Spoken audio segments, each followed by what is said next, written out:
A ideia aqui é pegar todo aquele mundo denso e super teórico do direito civil brasileiro e traduzir para cenários reais, práticos e muito visuais. A gente vai entender exatamente como a lei nos protege no dia a dia. Então, vamos começar. O nosso roteiro de hoje é bem direto. Tópico 1. Pessoa e personalidade. 2. O início da vida. 3. Direitos na prática. 4. Direitos da pessoa jurídica. E fechando no 5. Proteção e reparação. Certo, seção 1. Pessoa e personalidade. A pergunta que dá o pontapé inicial em absolutamente tudo é a seguinte: como o direito, de fato, define o que é uma pessoa? Bom, no mundo jurídico, o conceito diz que pessoa é qualquer ser ou ente que tenha personalidade. E a lei divide isso em duas grandes caixas. Tem a pessoa natural, que somos nós, os seres humanos de carne e osso, e do outro lado tem a pessoa jurídica, que são aquelas ficções criadas pela nossa vontade, como as empresas e associações. Ambas são capazes de ter direitos, mas os caminhos são bem diferentes. E aqui entra uma diferença absolutamente crucial que costuma confundir muita gente. De um lado, a gente tem a personalidade jurídica, que é basicamente a aptidão patrimonial para coisas cotidianas, como comprar uma casa ou assinar um contrato. Do outro lado estão os direitos da personalidade. Esses são atributos existenciais, ligados ao simples fato de ser humano, como direito à vida, ao próprio corpo, à imagem e à honra. Como esses direitos estão tão intimamente ligados à nossa existência, eles têm uma verdadeira blindagem. Eles são intransmissíveis e irrenunciáveis. Isso quer dizer que ninguém pode, por exemplo, vender permanentemente a própria liberdade, ou assinar um documento abrindo mão da própria honra. Não tem como. Eles são absolutos, não têm um valor em dinheiro, duram a vida toda e simplesmente não prescrevem nunca. Isso fica muito claro olhando para o próprio texto da lei. O artigo 11 do Código Civil Brasileiro crava exatamente essa proteção, dizendo que, com as raras exceções da lei, os direitos da personalidade são intransmissíveis e irrenunciáveis. É o nosso sistema jurídico afirmando que não podemos abrir mão de quem somos de forma permanente. Entrando agora na seção 2, o início da vida. Já que entendemos essa base de proteção existencial, surge um dos debates mais fascinantes que temos. Temporalmente falando, a partir de que momento exato esses direitos começam a valer para um juiz? O Brasil adota uma abordagem híbrida para resolver isso. Na nossa linha do tempo, lá no ponto 1, a concepção, entra a teoria concepcionista. Ela garante que os direitos existenciais, como a imagem e a integridade, já estejam protegidos. Mais para a parte patrimonial, vale a teoria natalista, lá no ponto 2. Ou seja, a personalidade civil plena, para coisas como ter direito a uma herança, só começa mesmo com o nascimento com vida. Na prática, isso cria uma divisão gritante entre a figura do nascituro e a do natimorto. O nascituro, ainda lá no ventre materno, já tem sua honra protegida e uma expectativa de receber herança. Mas se acontece a tragédia do bebê nascer sem vida, que é o natimorto, ele nunca chega a adquirir a personalidade civil para herdar esses bens. Porém, ele retém os direitos de personalidade. Ele tem todo o direito a um nome e a um sepultamento digno. Para a gente ter uma dimensão de como o critério é rigoroso e técnico, o Supremo Tribunal Federal analisou a situação dos fetos anencéfalos na ADPF 54. Ficou decidido que, se o feto nascer e der um único suspiro autônomo, ele adquire personalidade jurídica. Para o direito brasileiro, basta o nascimento com vida, essa respiração própria. A lei não exige que a vida seja biologicamente viável a longo prazo para acionar esses direitos iniciais.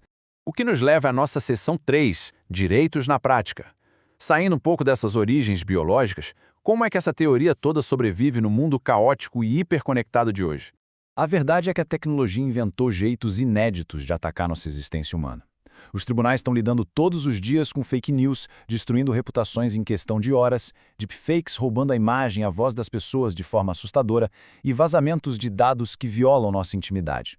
É a teoria clássica do direito civil batendo de frente com a realidade virtual.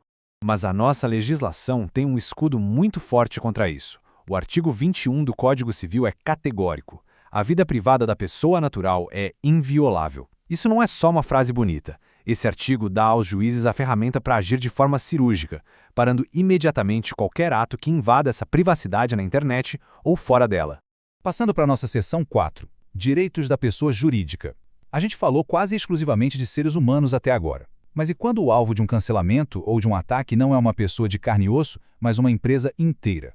A grande pergunta que amarra isso é: tem como uma pessoa jurídica, uma empresa que não tem coração e não tem sentimentos psicológicos, sofrer um dano moral perante a lei?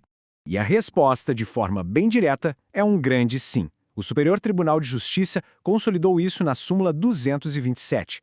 Na prática dos tribunais, é super tranquilo e aceito que empresas sejam indenizadas por ataques à sua moral. Mas a doutrina jurídica traz uma nuance muito interessante, chamando isso de dano institucional. É óbvio que empresas não choram e não têm dignidade humana, mas elas têm uma marca, um nome e uma reputação suada no mercado. Se rola uma fake news de corrupção envolvendo a marca, o abalo não é emocional, é institucional, e isso destrói a credibilidade da empresa. O texto da lei fecha esse quebra-cabeça no artigo 52. Ele diz que a proteção dos direitos da personalidade se aplica às pessoas jurídicas no que couber. É literalmente a lei pegando aquele escudo que protege a nossa honra humana e emprestando para as empresas, adaptando a regra para blindar o nome do negócio. E agora chegamos à nossa última parte, a seção 5, proteção e reparação.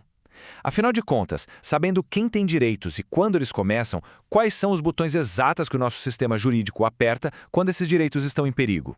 A regra mestra está no artigo 12. E o detalhe mais importante ali é a palavra ameaça. A gente não precisa esperar a bomba explodir para pedir ajuda. A lei permite ir ao juiz e exigir que uma mera ameaça acabe imediatamente. E claro, se a lesão já tiver acontecido, exigir as perdas e danos.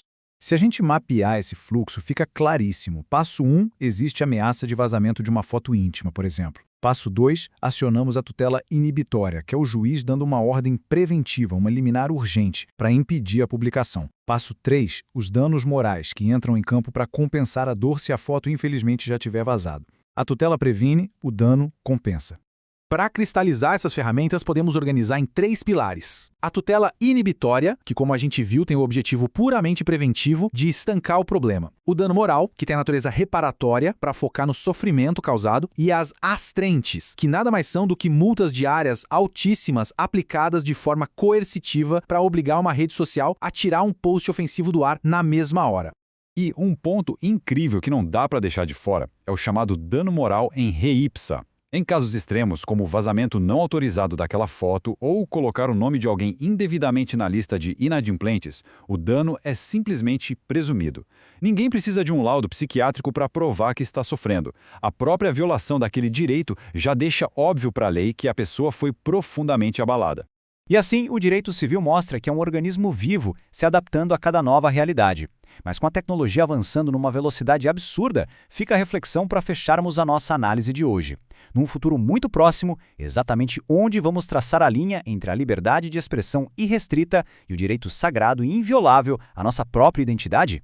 Esse é o grande desafio que a sociedade tem pela frente. Muito obrigado a todos que acompanharam o nosso material e continuem sempre questionando.